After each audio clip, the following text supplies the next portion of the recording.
La famille, bonsoir. Alors, c'est votre humble serviteur, appelé panafricaniste avéré. La grande famille, j'ai une préoccupation. Pourquoi dans ces pays, c'est lorsque une chose a l'air d'aller bien que les critiques entrent en place?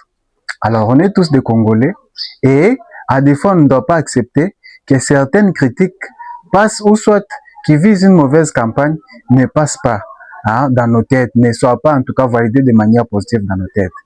Chers tous, après la publication faite par le coach de Sab, vous pouvez vous imaginer qu'il y a certaines personnalités publiques en matière du football congolais, dont M.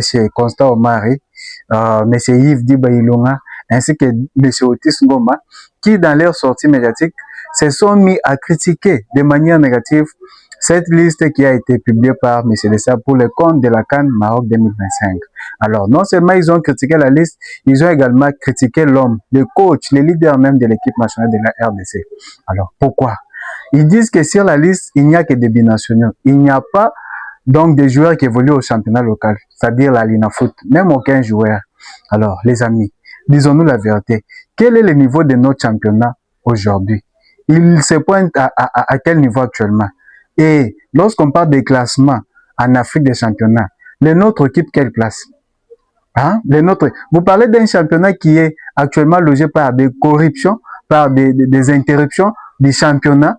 Vous parlez de quoi? Les arbitres, en tout cas corrompus, toute la fédération. Vous parlez de quel football actuellement se présente au niveau local? Les Aigles du Congo sont là. Les champions de la Lina Foot, saison passée, éliminés dès les premiers tours en CAF Ligue des Champions par un club nigérien. Et vous voulez qu'on sélectionne ce genre de joueurs?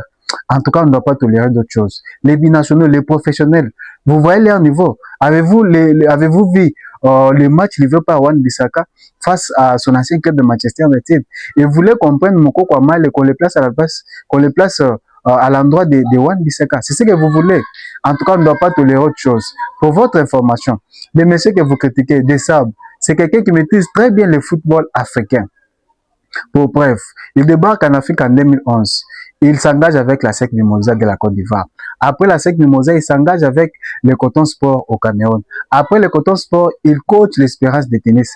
Après l'Espérance de tennis, il s'en va maintenant en Algérie, première division, pour le compte des JS Saoura. Après les JS Saoura, il est maintenant appelé pour coacher le Wydad Athletic Club de Casablanca. Après le Wydad, il devient cette fois-ci sélectionneur de l'Ouganda. Et rappelez-vous, lors de la CAN 2017 et 2019 plutôt en Égypte, l'équipe de la RDC coachée par Ibenga avait perdu par un score de 2-0 face à l'équipe ougandaise coachée par Dessab. Après l'Ouganda, il coach encore Ismaili d'Égypte. Après Ismaili, il coach Pyramide, l'actuel club de Fiston Kalalamayel. Après les Pyramides, il coach maintenant cette fois-ci l'équipe Niorté en France deuxième division. C'est à partir de là qu'il est appelé pour être sélectionneur de la RDC. Alors vous voulez qu'on dise quoi? Ayez au moins l'esprit positif. Nous sommes à quelques pas de la qualification au mondial. La CAN est là. Nous sommes placés parmi les favoris. Alors vous voulez quoi? Alors vos critiques ne passent pas. La famille, donnez aussi vos avis dans les commentaires. Merci et ciao. À la prochaine.